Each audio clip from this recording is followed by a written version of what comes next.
కలిగినటువంటి సంస్కృతి మన భారతీయ సంస్కృతి. ప్రకృతి వేరు, పురుషుడు వేరు కాదమ్మా, అందరం ఇద్దరం సమానమే. అందుకే వాగార్థముల సంతృప్త వాగార్థ ప్రతిపత్తయే జగత్పితరౌ ముందే పార్వతీ పరమేశ్వరం అంటూ ఇద్దరిని అర్ధనారీశ్వర తత్వాన్ని కొలిచేటువంటి భారతీయ సంస్కృతిలో కుటుంబ జీవనంలో అమ్మ మొదలుంది. అమ్మ ఉంటేనే నాన్న మనకన్నీ కూడా సమకూరుస్తాడు అన్నది పిల్లలకు తెలిసినటువంటి నిజం. మరి ఇందులో మన వాళ్ళు చదువుకోలేదా? ఈ భారతదేశంలో చదువుకున్న యువత లేదా? ఈ భారతదేశంలో సామ్రాజ్యాన్ని ఏలినటువంటి మహారాణులు లేరా? ఈ సామ్రాజ్యంలో వేదాన్ని 10 మందికి పంచిన వాళ్ళు లేరా? అందరూ ఉన్నారు. మరి అయినా మధ్యలో చెప్పకూడని వాళ్ళు చెప్పినటువంటి పిచ్చి పిచ్చి మాటలన్నీ వింటూ ఎవరెవరో ఏదో ఏదో అంటుంటే నిజమేనేమో, మనకేమీ తెలియదేమో, ఎవరో వచ్చి చెప్పాలేమో అని అనుకునేటువంటి భ్రమలోకి మనం వెళ్తున్నాం. నిజానికి ఈ దేశం ప్రథమంగా కూడా ఏ రోజు కూడా దేవతల్ని కూడా కన్నటువంటి మాతృమూర్తులు ఈ దేశంలోనే కనిపిస్తారు. అవతారమూర్తుల్ని కన్నటువంటి కౌసల్యమ్మ ఇక్కడే కనిపిస్తుంది. అలాగే మరి ఈ కృష్ణయ్యని పెంచిన యశోదమ్మ ఇక్కడే ఉంటుంది. మాతృమూర్తిగా తాను ఇక్కడే ఉంటుంది. సమాజానికి కావాల్సినటువంటి ఒక మంచి సామాజిక పౌరుని అందించినటువంటి తల్లి ఈ తల్లి. మనం వేరే కాలంలోకి వెళ్తే ఇందాకే వారి పెద్దలు చెప్పారు నారీ గురించి. అప్పుడంటే ఇలాగే వేద సభలు అయ్యాయి, మనకి ఇలాగే నారీ సమ్మేళనాలు. వేద సభలు అయినప్పుడు జనక మహారాజు అందరినీ పిలిచాడు. అందులో నవరత్నాల్లో మరి ఈ గార్గి మాత కూడా ఉంది. ఆవిడని కూడా పిలిచారు. అయితే అక్కడ ఉన్నటువంటి యాజ్ఞవల్కుడు కాస్తంత పురుషుణ్ణి కదా అని కాస్తంత ఎక్కువ చూపెట్టబోయాడు. ఎందుకంటే ఆయన ఇక్కడ ఎవరైతే ఉత్తమ పండితులు ఉన్నారో వారందరినీ కూడా ఈ పోటీలో పాల్గొని ఉన్నటువంటి వారికి 1000 గోవుల్ని, ఆ గోవులకు ఉన్నటువంటి గోవులకు బంగారు తాపడం పొదిగి దానం చేస్తానన్నాడు. ఈయనేమనుకున్నాడంటే యాజ్ఞవల్కుడు నన్ను మించిన వాడు ఎవడు ఉంటాడు అని, అరే బాబు ఆ 1000 గోవుల్ని మన గోశాలకు తీసుకెళ్ళండి అన్నాడు. అప్పుడు గార్గి అడిగింది, అంటే ఇక్కడ మనం ఏదైతే పోటీ పెడతామన్నామో ఆ పోటీ లేకుండానే, పోటీలో జయించకుండానే తీసుకెళ్ళడం న్యాయం కాదు అంది. పోటీలో పాల్గొన్నది. అంతేకాదు ఒక స్త్రీమూర్తి అంటేనే ఒక మాతృత్వం తెలుసు, గురుభక్తి తెలుసు, దైవభక్తి తెలుసు కనుక ఆ తల్లి పోటీలో అతడితో సమానంగా పోటీ పడి అంతకు మించినటువంటి పోటీ ఇంకా భరించే శక్తి లేక అంతకు మించి మాట్లాడితే తలపగిలిపోతుంది అన్నటువంటి శక్తిని ఆ రోజు బట్టి గురువుకి నమస్కరించి వారికి గోవులను ఇచ్చి పంపించినటువంటి తల్లి గార్గి. మరి తర్వాత ఉభయభారతి ఆ పేరును కూడా వారు స్మరించారు. ఉభయభారతి శంకరాచార్యుడితో, ఆదిగురువు శంకరాచార్యులతో తన భర్తతో పోటీ పడినప్పుడు మరి న్యాయ వ్యవస్థకు ఈనాడు ఉన్నటువంటి వారందరికీ కూడా ఒక న్యాయం చెప్పాలి అంటే నా భర్త పోటీలో ఉంటే నేను న్యాయం చెప్తే ఎప్పుడు కూడా నేను ఎటువైపు చెప్తాను, నా భర్త గెలిచాడనే చెప్తాను. కానీ నా భర్తకు ఒక వేద గురువుకి, తొలి గురువుకి, ఆదిపురుషుడైనటువంటి ఆ శంకరాచార్యులకు జరుగుతున్నటువంటి పోటీలో ఆ తల్లి న్యాయ నిర్ణేతగా ఉంది. చివరికి ఆ పోటీ ఏంటంటే ఈ బ్రహ్మచారి ఆ సంసారికి పోటీ మధ్యలో ఎవరు ఓడిపోతే వాళ్ళు ఈ ఇతరుల యొక్క మతం స్వీకరించాలి.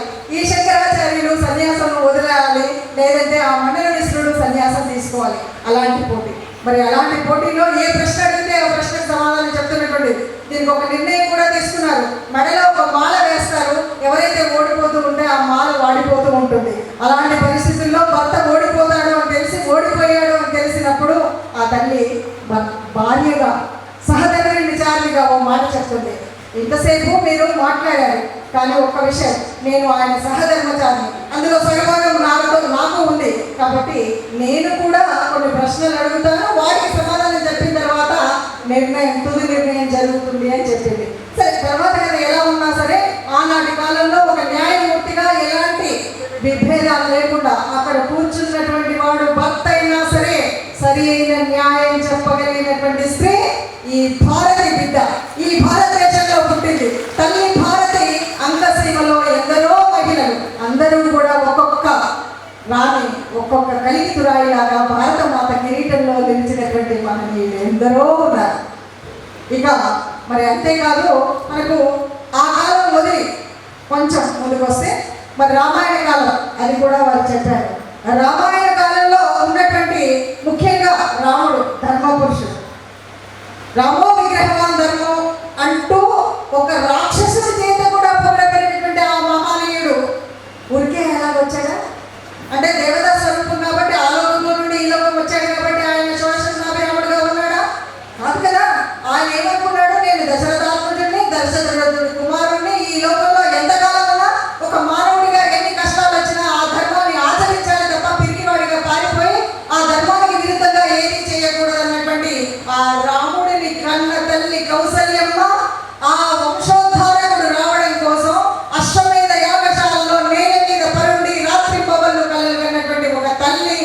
యుగ పురుషుడి కోసం తాను చేయవలసినటువంటి చేసింది.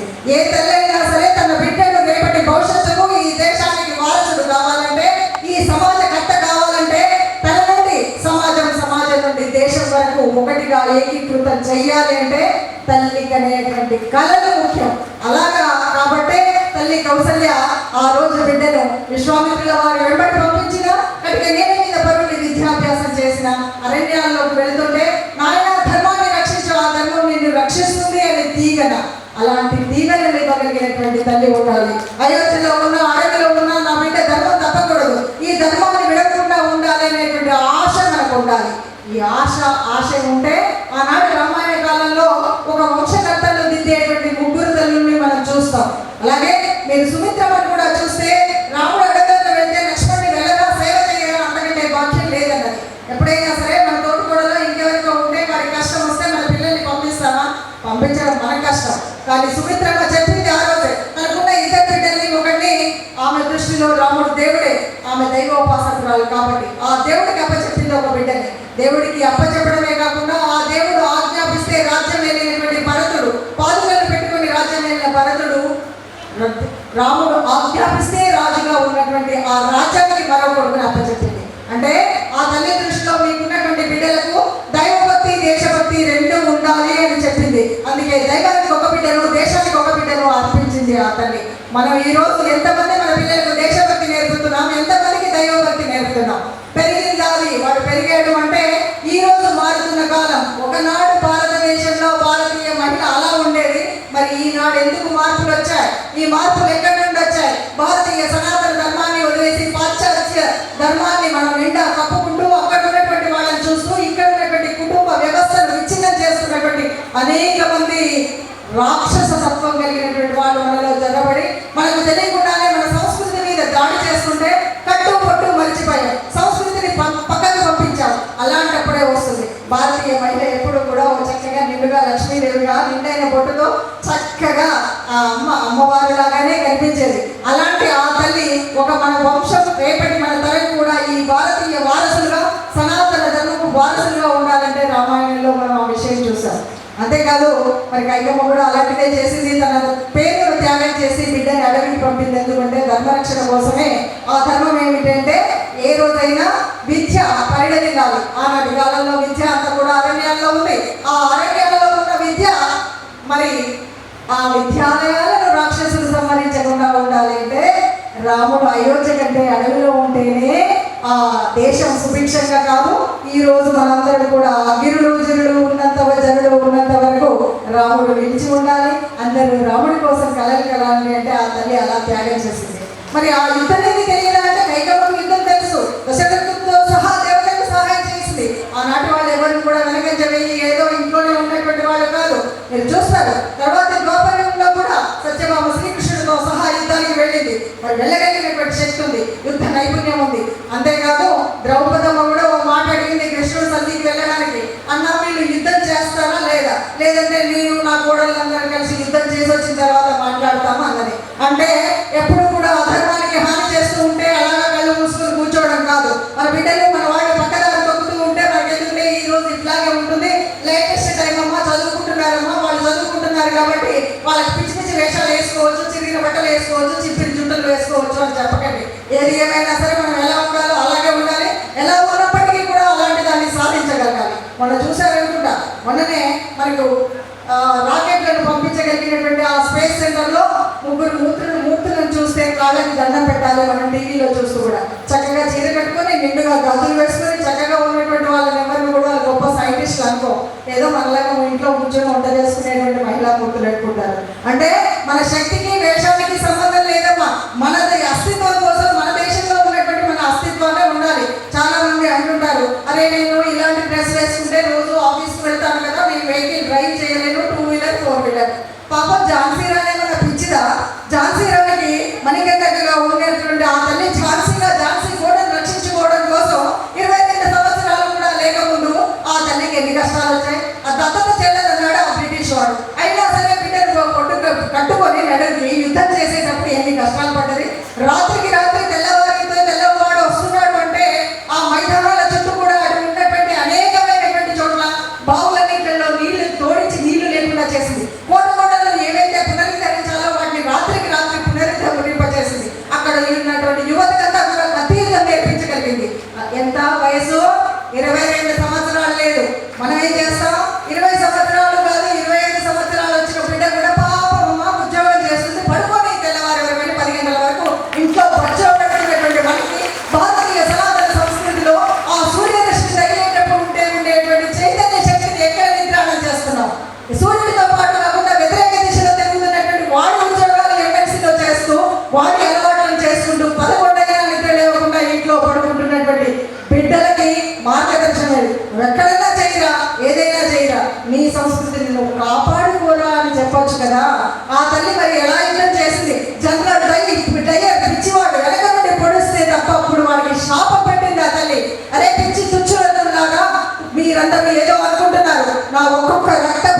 సంవత్సరాలు రాకముందే ఈ దేశంలో ఝాన్సీ పుడతారు, మిమ్మల్ని తల్లి కొడతారు అని చెప్పింది. ఆ తల్లి కన్న కళల ప్రకారంగానే 90 సంవత్సరాలు రాకముందు నా తల్లి భారతి స్వేచ్ఛా భారతి అయింది. మరి అలా స్వేచ్ఛా భారతి కావాలంటే ఒక ఝాన్సీ మన ఇంట్లో ఉండాలి, కథ కట్టాలి. ఎంతసేపు నేను నా చిన్న బొజ్జ శ్రీరామరక్ష మా ఇంట్లో మేము ఉన్నామమ్మా అంటే కుదరదు. ఇప్పుడున్నటువంటి పరిస్థితుల్లో మన పూర్వీకులు ఎవరు అలా లేదు. వాళ్ళు చక్కటి సంస్కృతిని సంస్కారాలని మనకు నేర్పించారు. ఇందాకే చెప్పారు, పిల్లలు చక్కటి నృత్యం చేశారు. రాణి రుద్రమ కాకతీయుల గడ్డ మీద పుట్టినటువంటి తల్లి అందరికీ కూడా ఆ దాహార్తిని తీర్చింది. మనకున్నటువంటి భాషా సంస్కృతి ఈ రోజందరం మర్చిపోయాం, అందుకే వాళ్ళు గుర్తు చేశారనుకుంటా. మన భాషలో మనం మాట్లాడితే చాలా కష్టంగా ఉంటుంది. మన పిల్లల్ని 2.5 సంవత్సరాలకి కాన్వెంట్లో వేస్తే వాడి ఇంటికి రాగానే మమ్మీ డాడీ అని పిలవకపోతే మనకు చాలా బాధేసేటువంటి సంస్కృతిలో మనం మగ్గుతున్నాం. మన భాషను మర్చినప్పుడు తెలుగు భాష కోసం ఎంతో చేసినటువంటి రాణి రుద్రమ. ఇందాక పిల్లలు చక్కటి నృత్యంలో చెప్పారు, స్త్రీయే కదా అని చిన్న చూపుతో వస్తే జలజలా పారించింది రక్తమును అంటూ ఆ తల్లి గురించి కవితలు కట్టినటువంటి కవులు ఎందరో ఉన్నారు. ఒక్కొక్కరిని ఒక్కొక్క రకంగా ఛేదించి బయటకు పంపించగలిగినటువంటి శక్తి స్వరూపిణి రాణి రుద్రమ ఈ గడ్డన పుట్టింది. ఈ దేశం గొప్పతనం మనకు తెలుసు. తల్లి భారతి బిడ్డలుగా ఉన్నటువంటి మనం ఎందరో మహనీయులు ఇక్కడ ఉన్నారు. మీకు అందరికీ తెలుసు అనుకుంటా, శంకరాచార్యులు గారు కూడా పాపము మొదట్లో తొలికాలంలో అంటే మా ఆయన సౌందర్య లహరి రాయక ముందు ఓ పని అయిందంటే ఎంతసేపు శంకరుడి గురించి రాస్తున్నారు. ఆయన రాస్తూ ఉన్నప్పుడు హిమాలయాలకి పర్వతాలకు వెళ్ళారట. అలా వెళ్ళి ఒక చోటుకి వచ్చేసరికి శక్తిహీనుడై అలా ఉండిపోయాడట.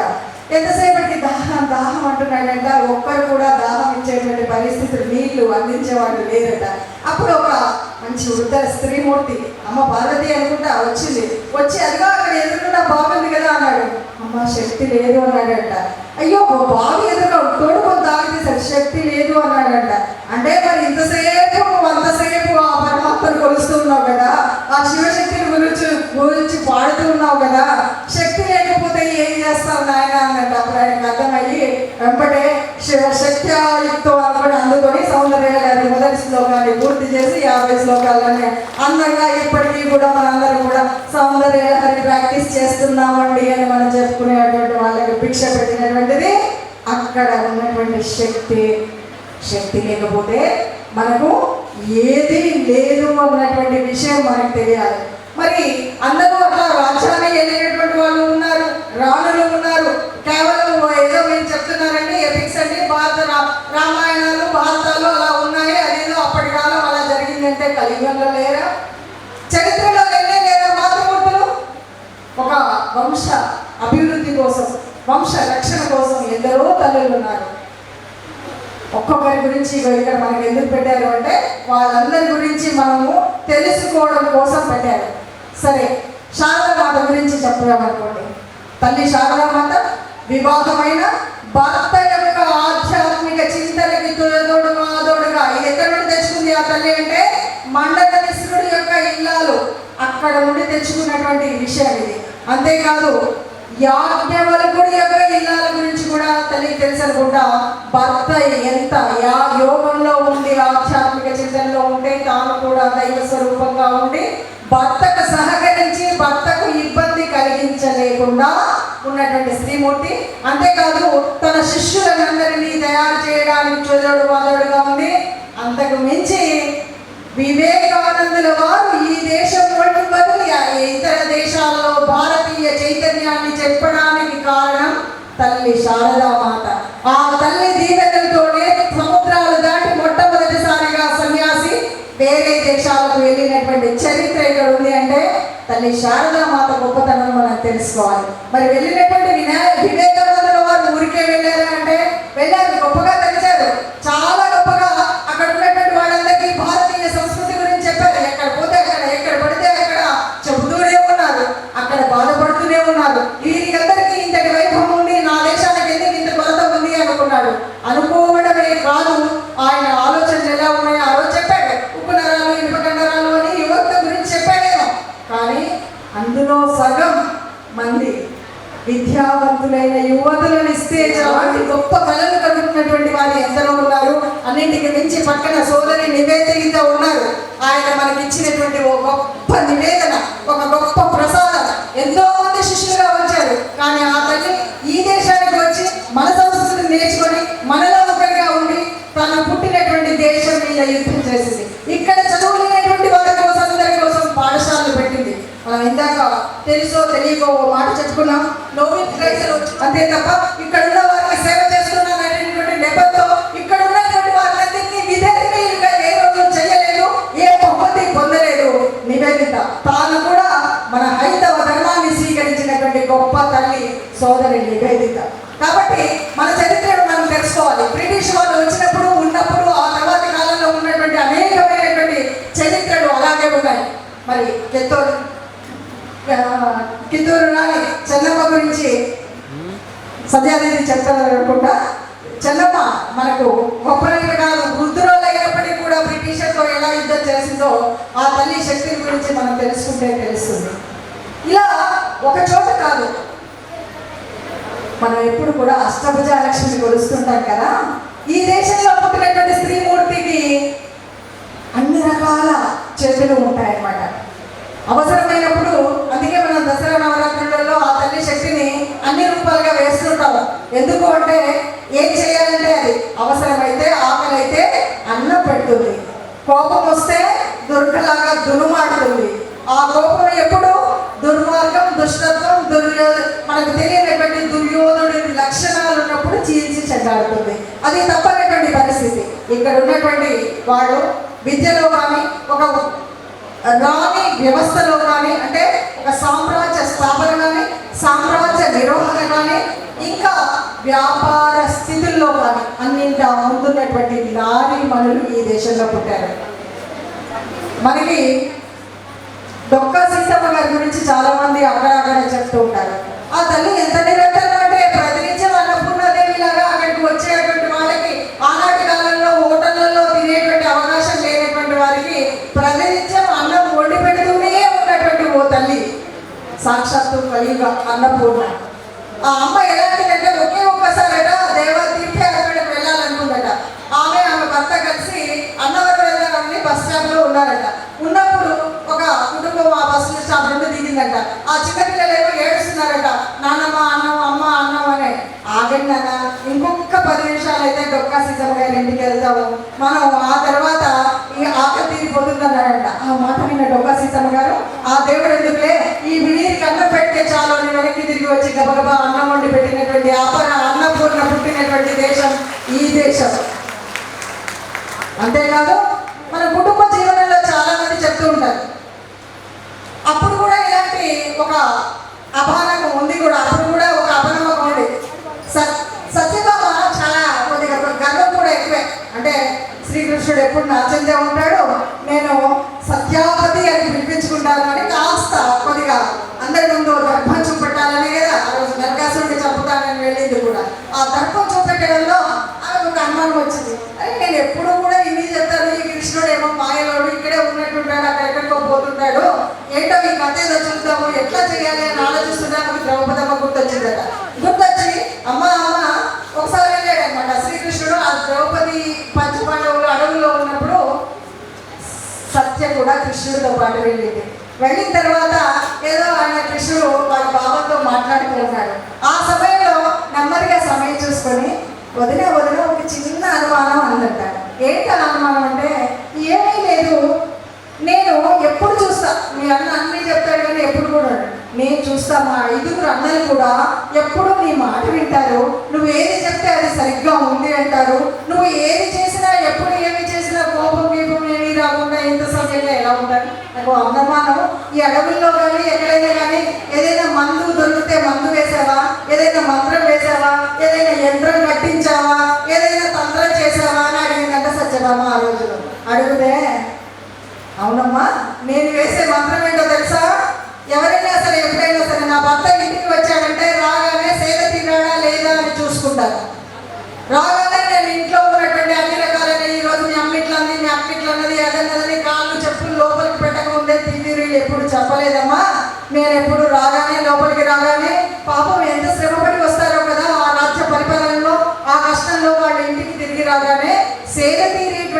అక్కడనే చూశాను. సేద తీరడానికి ఏం చేయాలో చెప్పారు. అంతేకాదు వాళ్ళు చేస్తున్నటువంటి కొన్ని పనుల్లో నేను చేయగలిగిన పనులన్నీ ఆ రోజు చేశాను. సేవికలకు కానీ సేవకులకు కానీ ఏదైనా పని పురమాయించాలంటే ఆ పనిలో బాధ్యత నేను తీసుకున్నాను. ఇంట్లో ఊరికే తిని కూర్చోలేదు, పనికిరాని కబుర్లు అంతకంటే చెప్పలేదు అని ఆ తల్లి ఆమె చెప్పిందట. మరి ఇదంతా మనకు ఆదర్శం కాదా? ఇదంతా కాదా? మరి అంత హాయిగా ఆనందంగా ఉన్నటువంటి ఆ తల్లుల గురించి తెలుసుకోవాల్సినటువంటి మనం ఎవరో పిచ్చోళ్ళు విషవృక్ష రామాయణం రాశారంటే, దాని పుస్తకాలన్నీ అమ్ముతున్నారంటే, ఇచ్చినటువంటి ప్రైజులు వెనక్కిస్తున్నటువంటి కవులు ఉన్నారంటే, వాళ్ళకందరికీ సపోర్ట్ చేసేటువంటి ఈ భారతదేశం ఎక్కడి నుండి చేస్తుంది? మన కన్న బిడ్డలు కాదా? మన బిడ్డలని సంస్కృతి మనం నేర్పుతున్నామా? ఏదైనా సరే తల్లి ఒడిలో అందాల్సినటువంటి సంస్కారాలు సరిగ్గా అందుతున్నాయా కదా? మాతా సమాజ నిర్మాత అంటారు కదా. ఈ సమాజాన్ని నిర్మించవలసినటువంటి బాధ్యత మనకుంటే ఆనాటి మహిళా మూర్తులందరినీ కూడా యుగ యుగాలుగా తరతరాలుగా మనందరినీ అత్యున్నతమైనటువంటి స్థాయిలో నిలిచినటువంటి వాళ్ళు ఉంటే ఈ రోజుకి ఎందుకమ్మా ఎక్కడి నుండి వచ్చాయి? ఒకడు వచ్చి అంటాడు మీకు పరిపాలన వ్యవస్థ లేదంటాడు, ఇంకెవడో అంటాడు ఇక్కడ సతీ సహగమనం ఉండేది, నేను దాన్ని కాపాడాను, మా వాళ్ళు చెప్తే తప్ప అని ఎవడో బ్రిటిష్ వాడు చెప్తే ఇంకేదో చెప్తే ఎక్కడమ్మా ఎంతమందికి సతీ సహగమనం కలిగింది చెప్పండి? ఒక్క రాజస్థాన్లో ఉన్నటువంటి ఒక 4 కుటుంబాల్లో ఆనాటి పరిస్థితుల్లో దుర్మార్గులు దుష్టులు ముస్లింస్ ఉన్నటువంటి ఆ రోజులలో ఆ రాజకీయంలో భర్త చనిపోయినటువంటి వారిని దుర్మార్గంగా చెరపడుతున్నటువంటి సమయంలో నేను ఈ దుష్టుల చేత చెరపడటం కంటే నా భర్తతో సహజీవనం చెయ్యడమే మంచిది అనుకున్నటువంటి కొంతమంది మాత్రమే చేశారు. ఇంకెక్కడా జరగలేదు. జరిగితే వితంతు వివాహాలు ఎందుకు జరుగుతాయి? ఎందుకు వీరేశలింగం పుట్టి మరో వితంతు వివాహాలు చేశాడు? మరి ఈ దేశంలో స్వతంత్రం అందరూ కూడా సతీ సహగమనం చేస్తే ఎక్కడ వితంతు ఉండలేదా? మరి ఎక్కడ నుండి ఉన్నారు? ఎందుకు ఆలోచించలేదు? ఎవడో ఏదో చెప్తే అదే నిజం అనుకోని ఆగకండి. మన భారతదేశ చరిత్ర చదవండి. భారతీయుల యొక్క ఆ సనాతన ధర్మంలో ఉన్నతమైనటువంటి లక్షణాలు చెప్పండి. ఈ దేశం భవిష్యత్తు గురించి, ఈ దేశం ధర్మం గురించి అనేక మంది మాట్లాడుతూ అసలు ఇన్నిసార్లు అంటే ఒక 600 సంవత్సరాలు ఎవడో వచ్చి ఏదో పరిపాలిస్తే జీవులని వాళ్ళ కాళ్ళ దునిగం చేసినటువంటి మన భావదాస్యంలో ఇంకో 200 సంవత్సరాలు ఇంకొకటి వస్తే ఎస్సారంటూ వాడి కాళ్ళు పట్టుకున్నటువంటి మనకి ఆ భావదాస్యం చెప్పుకోలేనటువంటి పరిస్థితి వచ్చింది. కానీ నిజానికి అంతకుముందు మనది మాతృస్వామిక దేశం. ఇక్కడ అమ్మ చెప్పినట్టే నడిచింది. ఇంట్లో అమ్మకున్నటువంటి పోపుల డబ్బానే ఒక ఆయుర్వేద వైద్యశాల, ఒక బ్యాంకు అన్నీ కూడా అక్కడే ఉన్నాయి. అమ్మ తనకొచ్చిన 10 రూపాయలైనా 100 రూపాయలైనా సమన్వయంగా పంచి బిడ్డలను పెంచుకునేటువంటి గొప్ప ఒక సమన్వయ శక్తి కలిగినటువంటి మాతృమూర్తి ఈ భూమిలో ఉంది కదా. ఇలాంటి స్థితిలో మరి మనందరం వాడెవడో వచ్చి ఏదో చేశాడు, వీడెవడో ఏదో చేశాడంటే నమ్ముతున్నాం కాదు. వాడు పెద్ద యోజనతో స్త్రీకి కనుక విద్య లేకపోతే బాగుంటుంది అనేటువంటి నెపంతో వాళ్ళు చాలా రకాలు చేసినటువంటి వాటిలో మెకాల విద్యా విధానం. అప్పుడు మెకాల విద్యా విధానంలో మనం మొదటిసారిగా మన పిల్లల్ని పంపడానికి ఇష్టపడినటువంటి తల్లులకి మీకు ఈస్ట్ ఇండియా కంపెనీలో ఉద్యోగం లేదు అంటే ఆ విద్య కొంతమంది పంపారు. తర్వాత ఇంకొంతమంది పంపినప్పుడు మా బిడ్డల్ని ఆ రాక్షసుల దగ్గరికి పంపము అన్నటువంటి స్థితిలో కొన్ని తరాలు స్త్రీమూర్తికి విద్య దూరమైంది. అప్పటి నుండి నీకేం తెలియదమ్మా అనే చిన్ని బిడ్డడు కూడా మొదలయ్యారు. అంతే తప్ప స్త్రీ ఎప్పుడు కూడా సర్వస్వతంత్రురాలు. కాబట్టి అబల కాదు సబల. ఛేదించాలి అంటే ఏదైనా చేస్తాం. అమ్మ పదవి నుండి ఆకాశ పదవి వరకు చేయగలిగిన శక్తి సత్తా ఉన్నటువంటి స్త్రీమూర్తికి మరొకసారి జేజేని చెప్తూ నాకు ఈ అవకాశం ఇచ్చినటువంటి మీ అందరికీ